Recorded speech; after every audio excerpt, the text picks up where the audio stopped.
السلام عليكم ورحمة الله وبركاته. إن الحمد لله نحمده ونستعينه ونستغفره ونعوذ بالله من شرور أنفسنا ومن سيئات أعمالنا. من يهده الله فلا مضل له ومن يضلل فلا هادي له. أشهد أن لا إله إلا الله وحده لا شريك له وأشهد أن محمدا عبده ورسوله وبعد. Kita masih membahas adab Al-Amr Tsani Asyar, adab ke-12 bagi para pencari ilmu. Beliau mengatakan al-hirsu ala fahmi muradillah wa muradi rasulih sallallahu alaihi wasallam.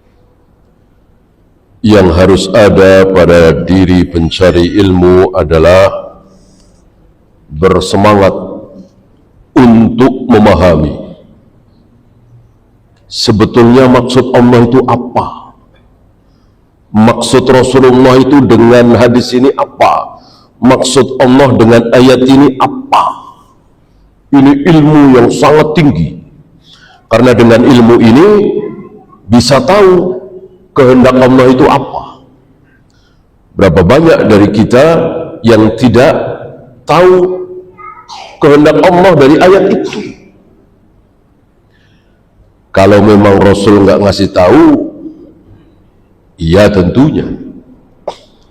Apa maunya Allah dengan ayat Alif Lam Mim, Alif Lam Ra, atau hanya dua huruf Ha Mim, atau hanya dengan satu huruf Nun Qaf? Kita nggak tahu. Orang Rasul nggak ngasih tahu, ya. Maka cukup kita baca apa adanya. Nun ya nun, Qaf ya Qaf, Hamim ya Hamim, nggak tahu. Cuman huruf saja.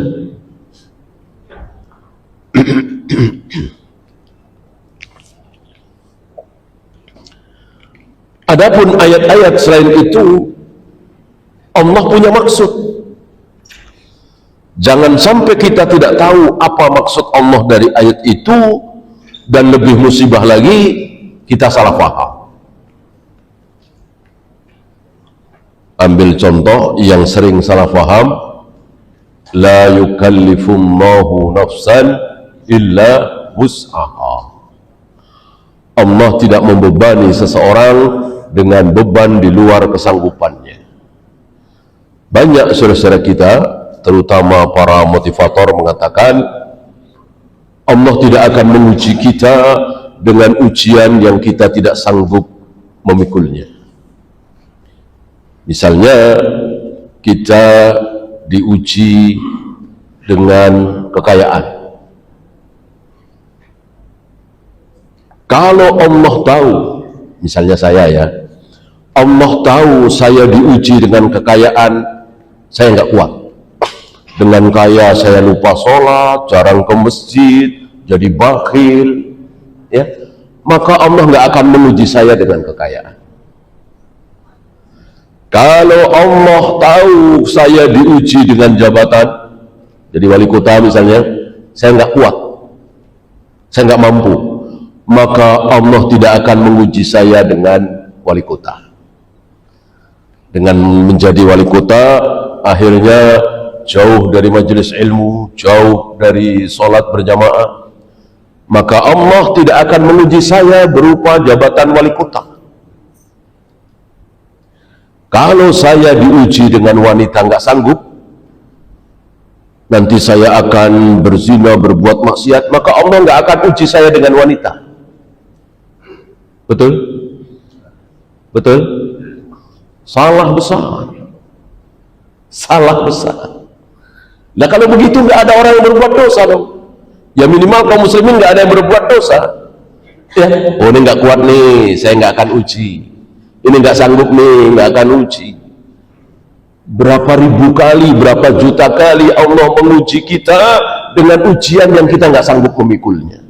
Akhirnya dipenjara, akhirnya korupsi, akhirnya berzina, akhirnya mabuk-mabukan, akhirnya main dukun dan seterusnya. Dia nggak kuat, diuji dengan bisnis itu, dengan jabatan itu, dan Allah nggak peduli. Emang ada sesuatu yang diperdulikan oleh Allah? Ya, ayah seorang nabi Allah masukkan ke neraka, Allah nggak peduli, nggak ada rasa nggak enak sama si nabi itu. Anak seorang nabi Allah masukkan ke neraka, Allah nggak peduli.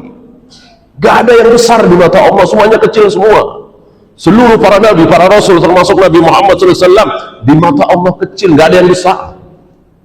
Seandainya Nabi Muhammad SAW itu besar di mata Allah, barangkali beliau Allah tidak akan tega membuat beliau sedih. Ayah ibunya masuk neraka, paman-pamannya masuk neraka, bahkan paman yang sangat beliau cintai dan sangat mencintai beliau, membela beliau, Allah gak peduli.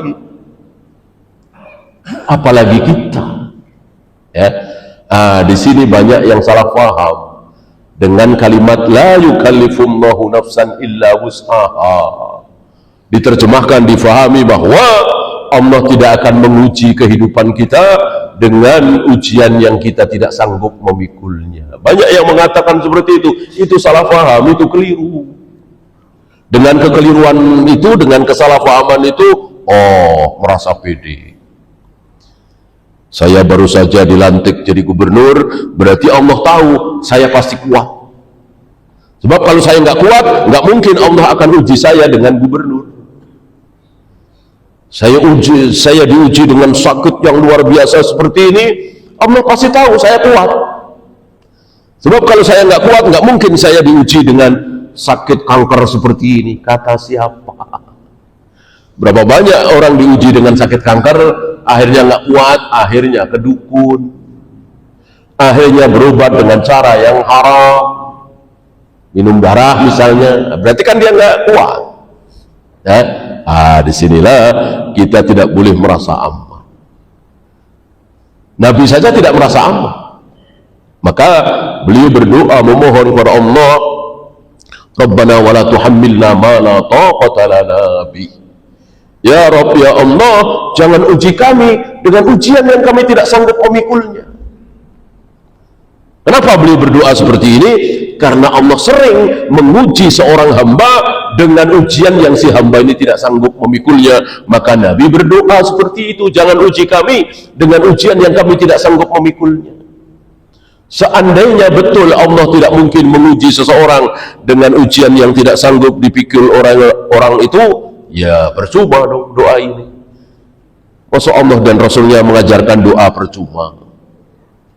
Ya, di sini beliau sangat menekankan apa? Memahami ayat Allah sesuai dengan keinginan Allah itu apa. Karena banyak dari kita yang begitu gegabah, seolah menyaingi Rasulullah. Maksud Allah bersemayam di atas arsy itu anu. Maksud Allah turun ke langit dunia setiap sepertiga malam itu anu. Maksud Allah menciptakan Adam dengan kedua tangannya itu anu. Maksud Allah menghadapkan wajahnya ke wajah orang yang sedang sholat anu. Seolah dia dapat wahyu. Ya, Rasul saja nggak pernah mengatakan maksudnya anu, maksudnya anu. Rasul cuma mengatakan apa adanya, bahwa saat kita sholat kita sedang berhadapan dengan wajah Allah. Oleh karena itu jangan sekali-kali membuang ludah atau kotoran di mulut atau bekas makan ke depan. Jadi seolah kita meludahi wajah Allah. Dan ini bukan kiasan. Kalau kiasan nggak mungkin Nabi bersabda seperti itu. Kalau terpaksa buang ludah atau buang apa yang ada di mulut, begini caranya, sambil beliau mencontohkan menunduk pakai sapu tangan dan seterusnya, tidak boleh ke depan. Nabi nggak bilang maksudnya apa. Tiba-tiba kita berani mengatakan maksudnya anu. Udah nggak pakai maksud-maksud, pokoknya begitu udah. Dan kita tidak akan bisa tahu seperti apa wajah Allah. Kita cuman disuruh mengimani bahwa ketika kita sedang salat, wajah kita betul-betul sedang berhadapan dengan wajah Allah. Mau menghadap ke barat, mau menghadap ke timur, utara, selatan, barat daya, timur laut, sama. Wa aina ma tuwallu fasamma wajhullah. Kemanapun kalian menghadap, maksudnya menghadap sholat, disitulah wajah Allah. Tentu kita tidak bisa menalar. Wajah Allah kan cuma satu, orang Allah satu. Nah, bagaimana kalau yang sholat jutaan berbarengan seperti di Masjidil Haram? Ada yang ke barat, ke timur, ke utara, ke selatan. Apa nggak bingung? Nggak usah dipikir.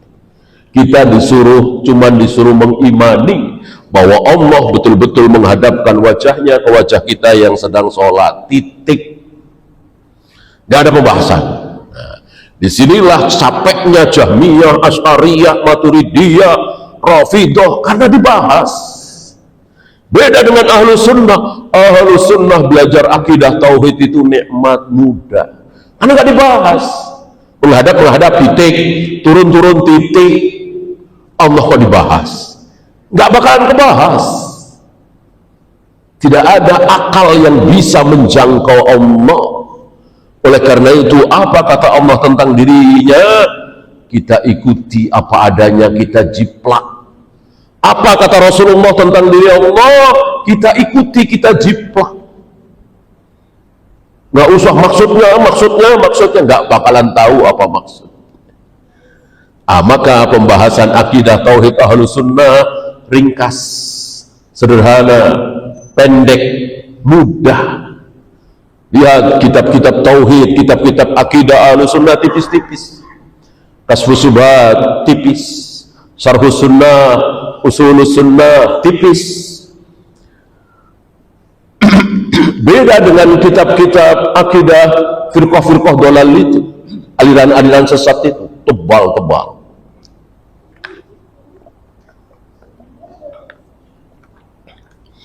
Karena dipikir maksudnya begini, maka ada yang menyesal di hari tuanya. Namanya Ar-Razi, Fakhrur Razi. Puluhan tahun belajar filsafat tentang ketuhanan, nyesal. Saya menghabiskan umurku untuk sesuatu yang sia-sia. Membahas tentang tangan Allah, membahas tentang wajah Allah, membahas tentang bersemayamnya Allah di atas arsy. Berjilid-jilid kitab, gak ada gunanya. Bikin capek, bikin lelah, bikin bingung.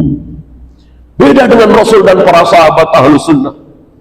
Mudah sekali, sederhana sekali. Tangan ya tangan, wajah ya wajah, turun ya turun, jari ya jari. Sangat mudah. Nah, di sini beliau mengajak kita, menekankan kepada kita untuk jangan sampai salah faham. Ya. Kata beliau, minal umuril muhimmati fi talabil ilmi, di antara hal yang sangat penting dalam mencari ilmu, qadiyatul fahmi, pemahaman. Ini jauh lebih penting dari hafalan. Hafalan penting tentunya, bagus, ya. Tapi jauh lebih penting pemahaman. Buat apa hafal tapi nggak paham? Ya. Istilah kita apa itu? Membiu. Biu itu kan bisa menirukan dan menghafal suara-suara, kalimat-kalimat. Pancasila apa, kadang Al-Fatihah apa, bisa. Maksudnya apa dia tidak tahu. Ada kisah menarik, kalau tidak salah saya pernah sampaikan di majelis ini. Ada seorang syekh yang dihadiahi burung beo atau kakak tua gitu ya. Nah, ini sudah terlatih, bisa mengucapkan la ilaha illallah, la ilaha illallah. Sering sekali pagi sore mengucapkan la ilaha illallah. Beo kakak tua. Nah, satu ketika dia diterkam oleh kucing atau apalah ya, mati. Nah pas mau mati itu malah nggak bilang la ilaha illallah ya. Mestinya mau mati baca la ilaha illallah kan, kalau ilmu kita ini malah enggak ya, orang dia nggak tahu maksudnya la ilaha itu maksudnya apa, buat apa. Nah jangan sampai kita seperti itu, ngapal nggak tahu maksudnya.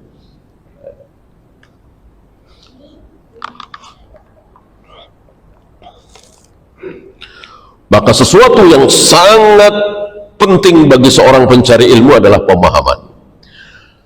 Ay fahmu muradillah, yaitu memahami apa maksud Allah.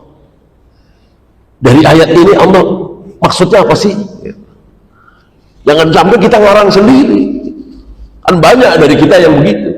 Bahkan ada seorang yang dijuluki ahli tafsir di negeri kita ini, justru ya itulah tafsir itu begitu. Kita menafsirkan sendiri-sendiri. Ini aneh seaneh-anehnya. Tafsir itu maunya Allah dari ayat itu apa? Nggak bisa kita ngarang sendiri. Justru si ahli tafsir ini mengatakan, justru namanya tafsir itu kita menafsirkan menurut tafsiran kita. Tidak bisa. Karena tafsir sekali lagi memahami apa maunya Allah, ya tentu harus dengan ilmu. Cari di ayat lain apa ini maksudnya, cari di hadis-hadis Nabi apa ini maksudnya, begitu. Bukan baca sekali langsung difikirkan, direnungkan, dihayati, langsung disimpulkan.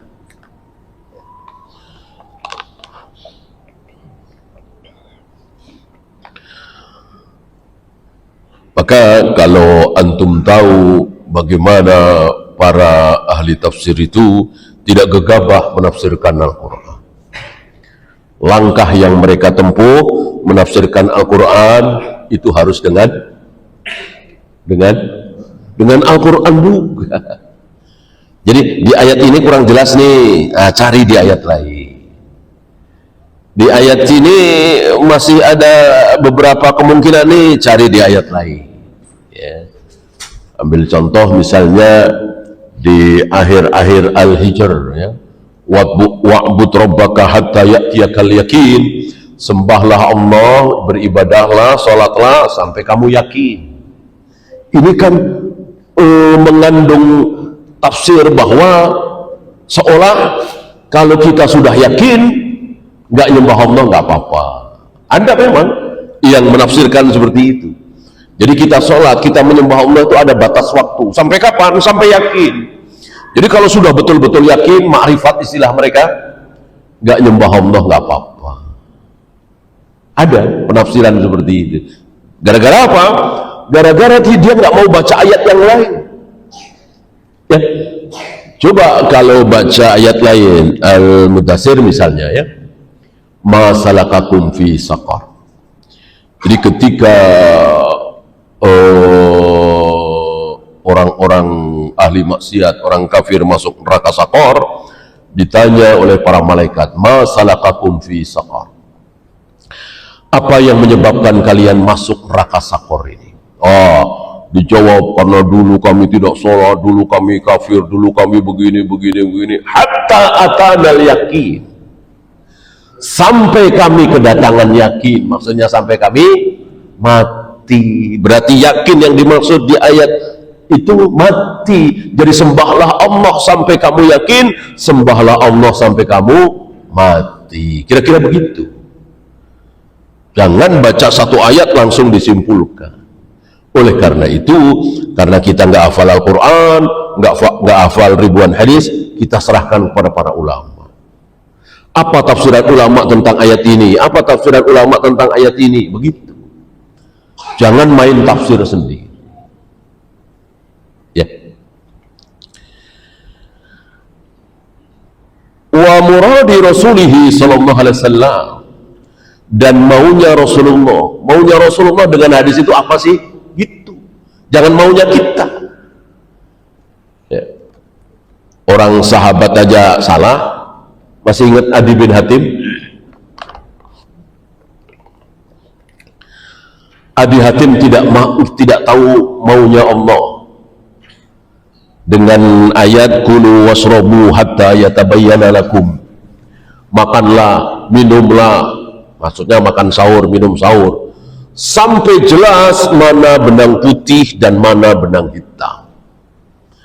Dikira Adi bin Hatim maksud ayat itu adalah kita masih boleh makan, masih boleh minum selagi benang putih dan benang hitam nggak jelas. Ini tanpa lampu ya, tanpa lampu. Penerangan di hari itu kan minim ya.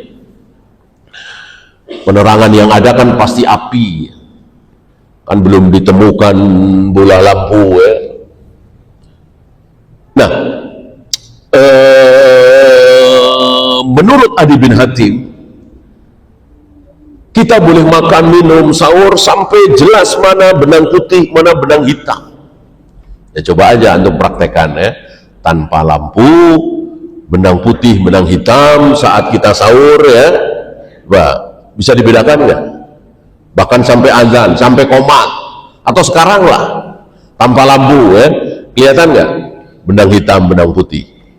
Insya Allah nggak kelihatan orang tanpa lampu ya. Nanti kelihatan ya jam 6 kurang mungkin ya, jam 6 kurang seperempat atau setengah 6 lah, baru kelihatan oh ini putih, ini hitam. Masa setengah 6 masih sahur, jam 6 kurang sempat masih sahur ya? Itu salah paham seorang sahabat Adi bin Hatim. Untung Rasulullah masih hidup, untung wahyu belum putus, untung masih zaman wahyu. Maka ketika Nabi dilapori oleh Adi bin Hatim yang berbuat seperti itu, Rasul mengatakan itu taruh di atas bantal, itu benang putihnya, benang hitamnya itu taruh di atas bantal. Kata Nabi apa? Kalau begitu betapa besarnya bantalmu itu. Karena Nabi tahu maksud ayat itu, bahwa benang putih dan benang hitam maksudnya adalah fajar, minal fajri, maksudnya fajar. Ketika fajar terbit, diistilahkan oleh Allah itu benang hitam dan benang putih. Ketika fajar terbit, maka ada cahaya di ufuk timur, dan cahaya itu tidak menggaris. Kalau cahaya itu menggaris, itu namanya fajar kadzib, fajar bohong. Mungkin kalau di kita jam 4 kurang, itu ada cahaya menggaris di ufuk timur, itu hilang lagi, itu belum fajar, itu belum subuh, itu masih boleh qiyamul lail, masih boleh makan sahur. Nanti ya di kita ya setengah 5 lebih ya, lebih 6, lebih 7, itu muncul cahaya tidak menggaris tapi menyebar. Nah itu yang dimaksud benang hitam dan benang putih, menyebar, makin lama makin banyak, menerangi bukit, gunung, jalanan, dan seterusnya. Itu yang dimaksud. Seorang sahabat bernama Adi bin Hatim, mantan Nasoro ini, nggak paham, apalagi kita. Disinilah tidak boleh kita gegabah.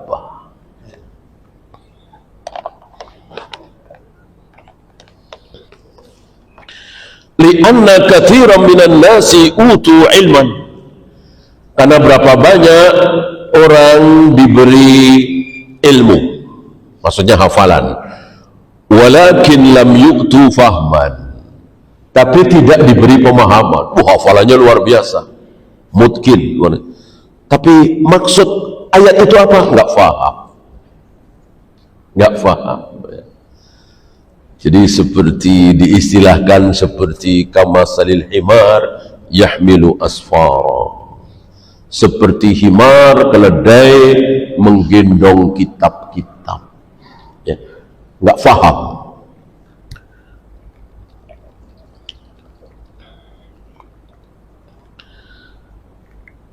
Ada kisah dulu murid-murid Syekhul Islam ya, atau setelahnya, murid cucu gitu ya, muridnya murid itu ada yang hafalannya luar biasa. Suatu kitab besar yang menjadi rujukan dia hafal, tapi dia nggak paham. Gitu. Setiap kali teman-temannya ingin merujuk gitu, nanya ke dia, ini terusannya apa? Hafal. Tapi maksudnya apa dia tidak tahu. Ya. Sampai orang ini dijuluki tadi ya, himar. Ya. Jadi hafal tapi tidak faham. La yakfi an tahfadha kitab Allah. Tidak cukup engkau menghafal kitab Allah, ayat-ayat Al-Quran, wa ma tayassara min sunnati Rasulillah sallallahu alaihi wasallam, dan menghafal hadis-hadis Nabi tidak cukup. Biduni fahmin, tanpa pemahaman, harus dengan pemahaman. Karena al-ilmu al-fahmu, al-ilmu al-fahmu. Ilmu itu ya faham, nggak faham nggak ilmu. Oleh karena itu disebut dobit. Disebut dobit itu bukan hanya hafalan kepala, hafalan di dada, termasuk yang ada di tulisan, tapi dia bisa membuka gitu. Para ulama masih terima ini. Misalnya begini, hafalan dia nggak terlalu kuat, tapi catatannya kuat. Ketika ada yang nanya, nih, dan catatan itu hasil karya dia, ya, dari siapa tulis, ini dipakai, masih dikatakan dobit. Ya.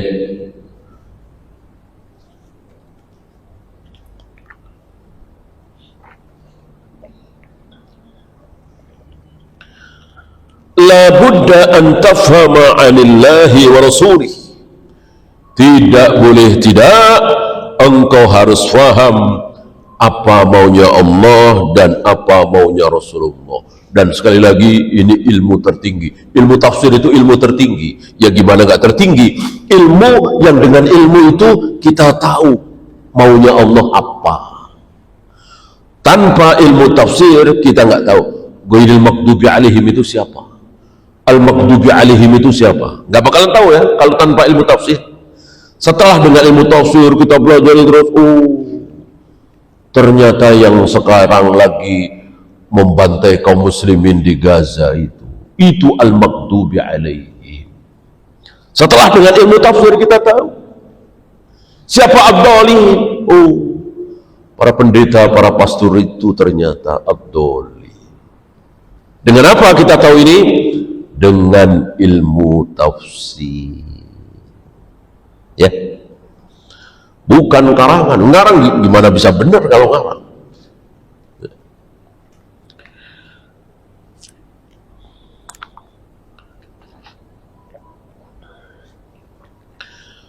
Wa ma aktsarul khalali min qaumin istadallu bin nususi.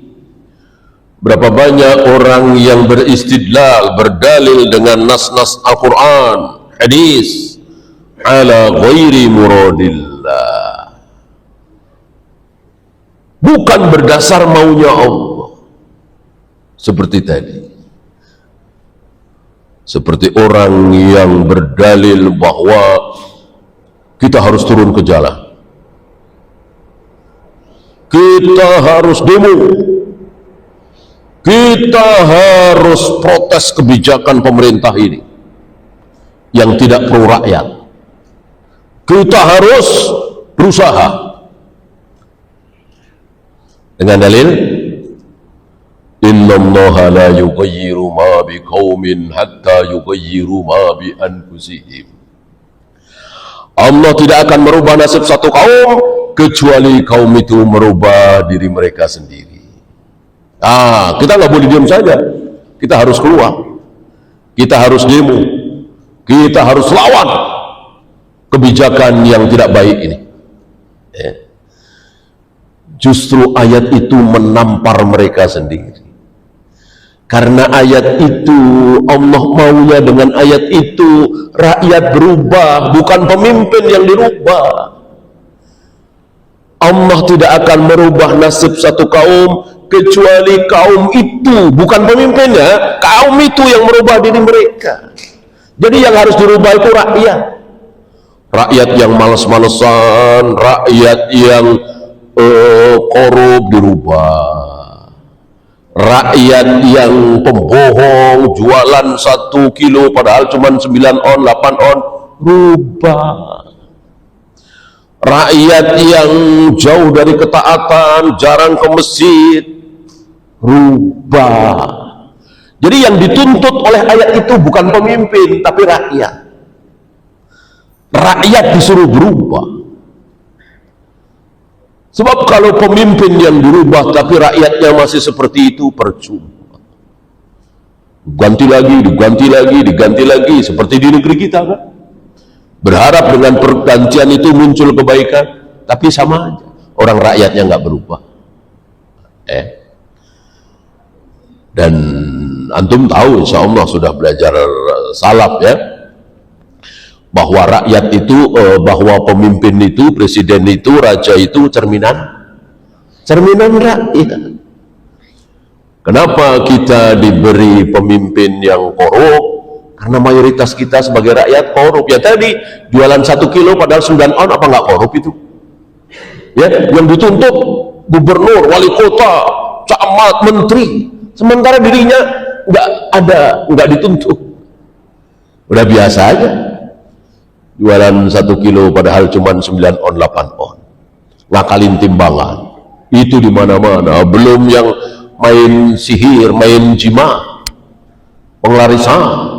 Ini lebih besar lagi dosanya dari yang bohong tadi, yang percaya hari-hari tertentu mendatangkan sial, mendatangkan rezeki.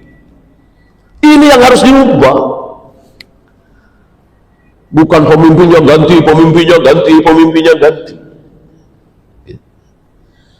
Ali bin Abi Thalib ketika diprotes oleh rakyatnya, kenapa kepemimpinan Anda tidak sebaik kepemimpinan Abu Bakar dan Umar? Enteng sekali jawabnya. Kalau kalian ingin punya pemimpin sebaik Abu Bakar dan Umar, mudah sekali. Apa? Kun rijala Abi Bakrin wa Umar. Jadilah kalian rakyat seperti rakyat-rakyat di zaman Abu Bakar dan Umar. Jadi kenapa Allah memilih Abu Bakar dan Umar menjadi pemimpin hari itu? Ya karena yang jadi rakyat adalah orang-orang yang baik, yang tidak jauh dari Abu Bakar dan Umar. Maka kalau hari ini kita ingin punya presiden, punya pemimpin seperti Umar kejauhan kali ya.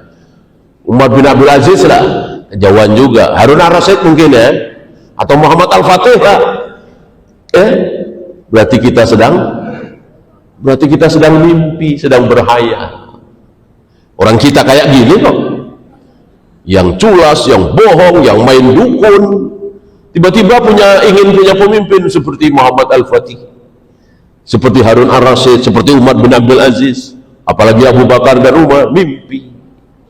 Maka mari perbaiki diri kita. Setelah mayoritas kita baik, pasti Allah akan anugerahkan kepada kita pemimpin yang baik. Dan itu terjadi di mana-mana. Coba antum lihat saja ya. Nggak usah negara-negara Islam saja, negara kafir lah. Kan banyak tuh negara, ada lah ya, negara kafir tapi masyarakatnya disiplin, mau ngantri, pada jujur, ada di beberapa negara. Lihat pemimpinnya, sama seperti itu ya. Jadi pemimpin itu cerminan dari rakyat.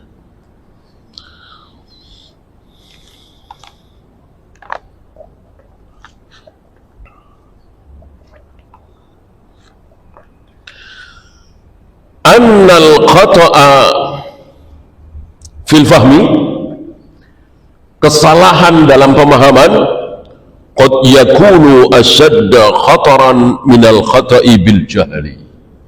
Ini jauh lebih berbahaya daripada kebodohan. Jadi bodoh nih, nggak tahu apa-apa, nggak tahu saya. Allah ada di mana? Nggak tahu saya. Dengan apa Allah menciptakan Adam? Nggak tahu saya. Kalau ada yang ngasih tahu, saya senang.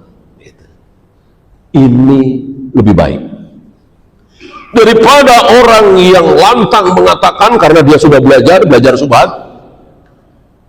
Allah tidak berada di satu tempat. Gak ada ruang dan tempat bagi Allah. Allah menciptakan Adam tidak dengan tangannya. Allah gak punya tangan.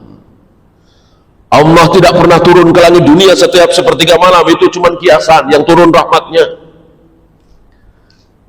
Lebih baik yang pertama tadi, merasa bodoh, merasa nggak tahu, daripada merasa tahu tapi salah, tapi subhat. Itu lebih disukai oleh setan, oleh iblis. Kenapa? Karena disuruh tobat nggak mau, orang nggak merasa salah, merasa pintar, merasa benar. Ini bahaya, ya. Maka sekali lagi, syubhat itu jauh lebih disukai oleh setan, oleh iblis, daripada berzina, minum khamar, berjudi, membunuh, korupsi. Iblis lebih menyukai orang-orang yang teriak lantang tadi. Allah tidak bersemayam di atas arsy, Allah tidak punya tangan, Allah tidak punya jari. Kalau Allah punya tangan, punya jari sama dengan kita, ya. Ini lebih disukai oleh iblis.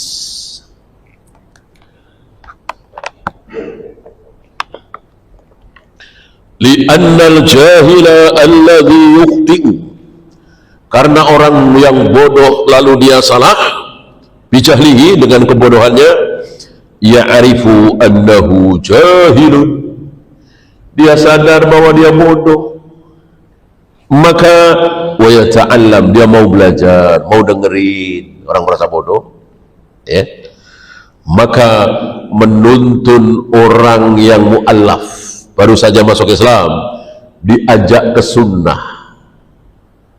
ini lebih sulit apa lebih gampang dibanding mengajak ahli bid'ah pada sunnah? Lebih mudah yang mana? Yang mu'allaf.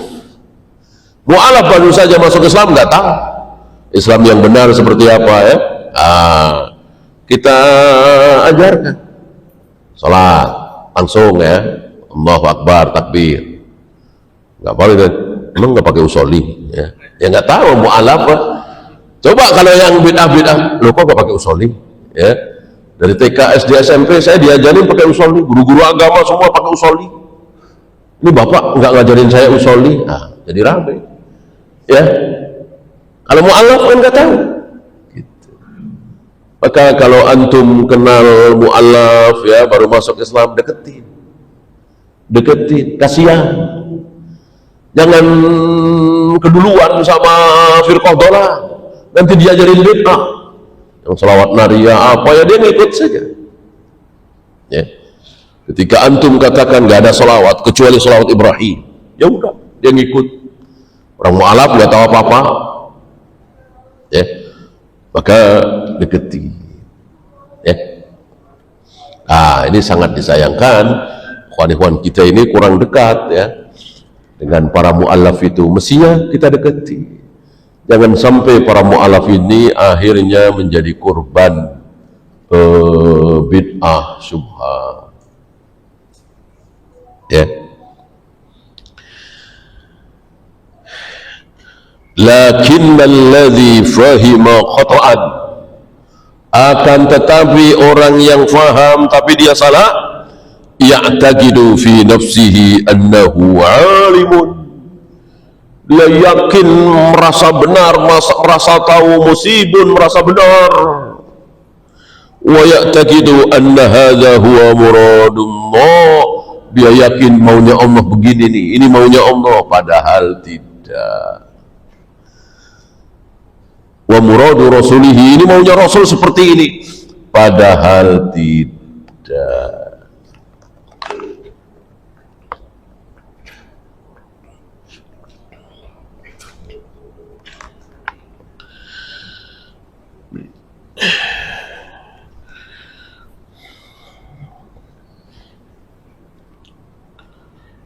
Oleh karena itu para sahabat itu ketika Rasul berbicara betul-betul memperhatikan, dan jangan sampai, dan gimana caranya supaya jangan sampai salah paham, betul-betul diperhatikan, ya. Mereka tidak berani, para sahabat tidak berani menafsirkan sendiri. Dan sudah ada contoh tadi, betapa ketika menafsirkan dengan penafsiran sendiri salah, keliru. Ya. Wallahu a'lam. Ya, itu saja. Ada pertanyaan?